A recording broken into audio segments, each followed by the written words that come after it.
Bonjour à tous et à toutes. Bonjour à tous et à toutes et bienvenue dans le journal d'une lycéenne au micro de votre... Oula, pardon, excusez-moi. Bonjour à tous et à tous et bienvenue dans le journal d'une lycéenne. Au micro, votre hôte Léane. Bienvenue pour cette nouvelle émission. Il est actuellement 15h06, ce vendredi 24 mars, oui bien sûr. Ce vendredi 4 mars, c'était une semaine compliquée, visiblement.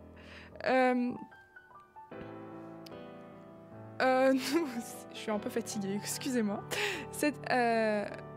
J'espère que vous allez bien quand même. Après ce retour de vacances, qui est assez visiblement qui n'a pas reposé tout le monde. Cette semaine, nous nous retrouvons avec une magnifique émission. Mais je veux peut-être spoiler un petit peu, peut-être que la semaine prochaine, il n'y en aura pas. Ah, vous savez, le bac blanc est la raison la plus importante pour laquelle je suis fatiguée en ce moment. À mon plus grand plaisir, ça se retrouve la semaine prochaine. Du coup, peut-être que la semaine prochaine, il n'y aura pas d'émission pour cause de révision intensive et de fatigue. Ça me paraît être une assez bonne raison. Non ? Bon. Oh, vous savez, on ne sait jamais, hein. Ça peut toujours passer. Mais si on pensait pas à la semaine prochaine, et plutôt si on se focalisait sur cette semaine.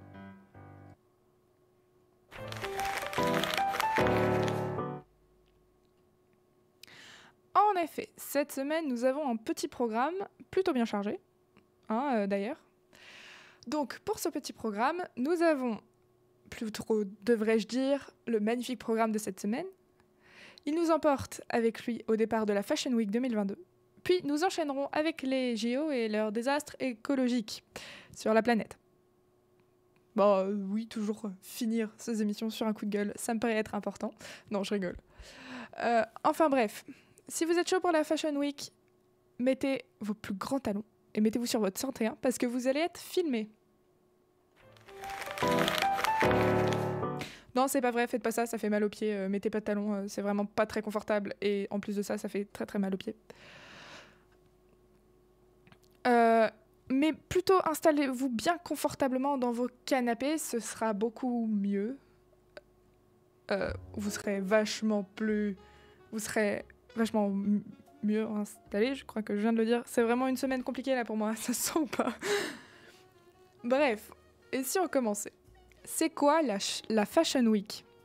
Alors, aussi appelée semaine de la mode, ou semaine des défilés, ou, comme je viens de le dire, Fashion Week, par anglicisme, est un événement de l'industrie de la mode durant approximativement une semaine qui a lieu 2 fois par an pour permettre aux stylistes et maisons de couture de présenter leur dernière collection de prêt-à-porter et de haute couture uniquement pour la France. Pardon. Quand est-ce qu'elle a lieu ? C'est une bonne question ça, quand est-ce qu'elle a lieu ? Je rigole. La Fashion Week de Paris est prévue aux dates suivantes pour la mode féminine. Catégorie reine du lundi 28 février au mardi 8 mars 2022, du lundi 26 septembre au mardi 4 octobre 2022 et du vendredi 24 février au samedi 4 mars 2023. C'est les prochaines Fashion Week, ou semaine de la mode en bon français. Qui était invité exactement ?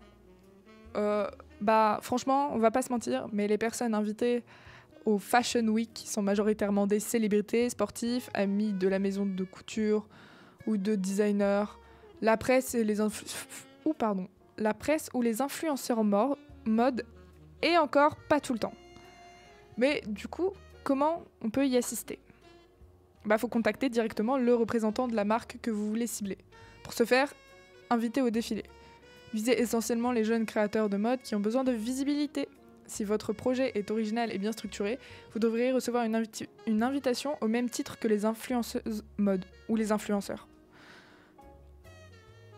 Comment elle se déroule ? La Fashion Week se déroule principalement dans 4 villes communément appelées le Big Four, avec ce magnifique accent anglais, comme vous avez pu le remarquer. Donc, dans ce Big Four, on a New York, Milan, Londres et enfin Paris. Celle de la capitale française en est la plus importante car c'est la plus ancienne et aussi la seule à faire un défilé de haute couture. Pourquoi on pourrait se poser la question, malgré tout ce que je viens de vous dire, pourquoi est-ce que ça existe? C'est vrai ça, pourquoi est-ce que ça existe? Bah, plus que des défilés de mode, de véritables... Enfin, c'est plus que des défilés de mode, c'est de véritables spectacles. À l'origine, la semaine de la mode permet avant tout aux marques et créateurs de présenter leur prochaine collection au cours d'une présentation, un événement en petit comité sans prétention aucune, ou d'un défilé. Si ce dernier est préféré par la majorité des marques, c'est qu'il répond à un autre objectif stratégique, faire parler de la collection. Et pour cause, plus un défilé marquera les esprits, plus les journalistes en parleront, plus les acheteurs de grands magasins voudront acheter la collection et plus les people voudront la porter. Un cercle vertueux, en somme, qui pousse les créateurs à imaginer des événements plus grandiloquents, les uns que les autres, pour le plus grand plaisir de leur invité. Le supermarché ou la brasserie Chanel au Grand Palais, les châteaux anglais de Dior, le catwalk futuriste à Rio de Louis Vuitton. Les exemples ne manquent pas. C'est déjà la fin de cette première chronique sur la Fashion Week. J'espère qu'elle vous aura plu. Je ne l'ai pas annoncé tout à l'heure, mais comme d'habitude, il y a la petite musique de la semaine qui n'a rien à voir avec cette chronique, ni avec celle d'après d'ailleurs.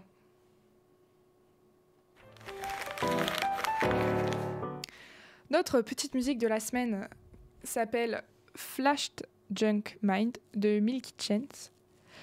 Vous allez sûrement reconnaître sa voix, c'est pas l'une des musiques les plus connues qu'il a fait, mais sa musique la plus connue, c'est Stolen Dance. Mais celle-là est assez cool aussi, vous allez pouvoir écouter ça. Bref, je vous souhaite une bonne écoute et à tout de suite sur Delta FM 90.2.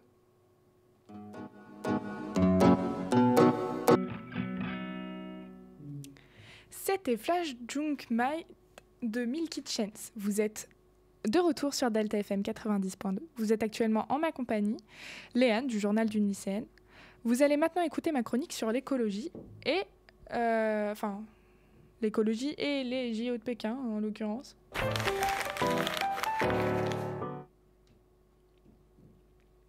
Alors, pour commencer cette chronique, n'est en aucun cas un parti pris politique. On va parler un peu de personnes politiques dedans. Mais ce n'est en aucun cas un parti pris politique. Excusez-moi. On va faire part du coup des désastres écologiques de la planète. Déjà pour commencer, Pékin avait promis au monde entier une édition des JO appelée verte. Comme son nom l'indique, vert est censé être écologique, ce qui ne fut pas du tout le cas, parce que, comme prononcé plus tôt, ce fut un désastre écologique.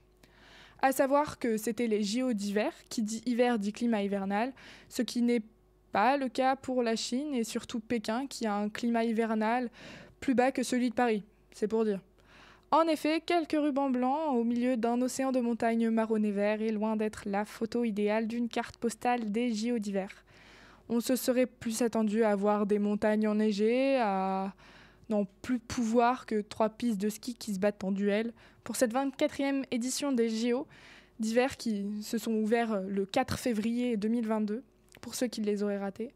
Les épreuves de ski, entre guillemets, moi ce que j'appelle extérieures, donc comme le ski alpin, parce qu'il y a les épreuves du coup que j'appelle intérieures qui sont genre le patinage artistique ou le patinage de vitesse.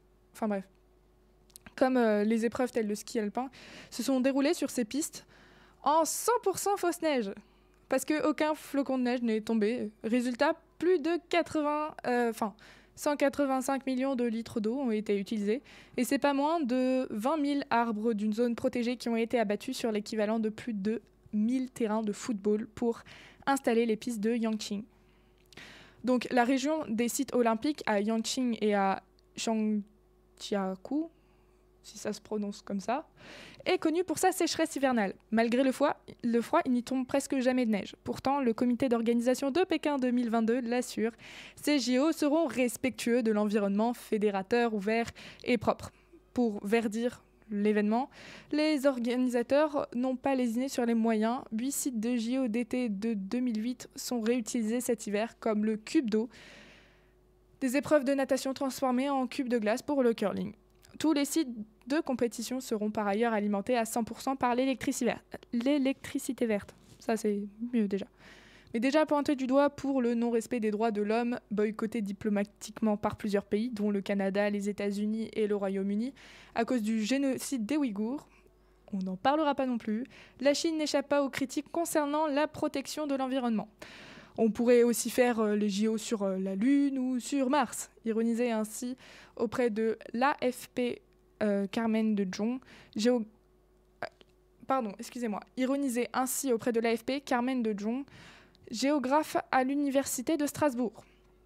Le coût environnemental de ces Jeux est en effet colossal. Pour remédier à un climat refusant de se plier à l'agenda du sport international et blanchir les 9,2 km de pistes utilisées pour la compétition, il a fallu utiliser 100 générateurs de neige et 300 canons.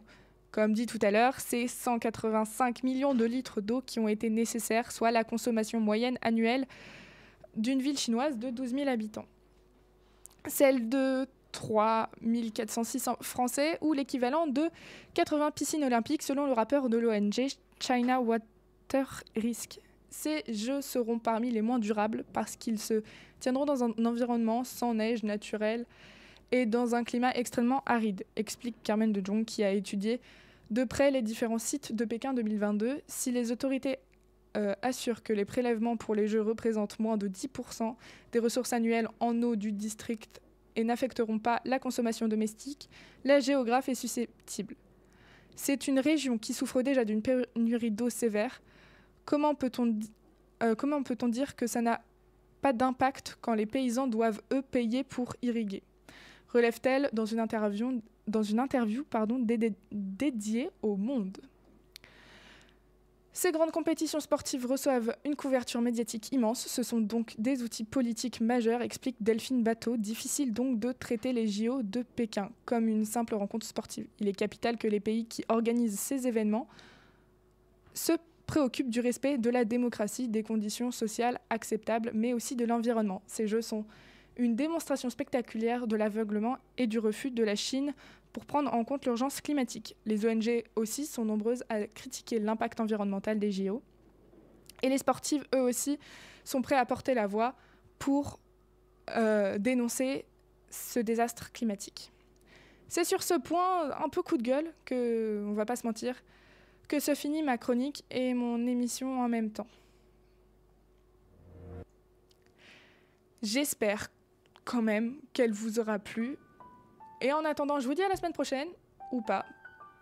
Tenez-vous au courant sur mon Instagram, le _journal _d.1 lycéenne. Ça fait long, je sais, comme d'habitude. Mais si vous voulez me réécouter, aucun souci, allez sur le site de la radio, Delta FM. Ou encore, vous pouvez me réécouter sur YouTube, Spotify et Deezer. Allez, c'est tout pour moi. À la prochaine. Ciao, ciao.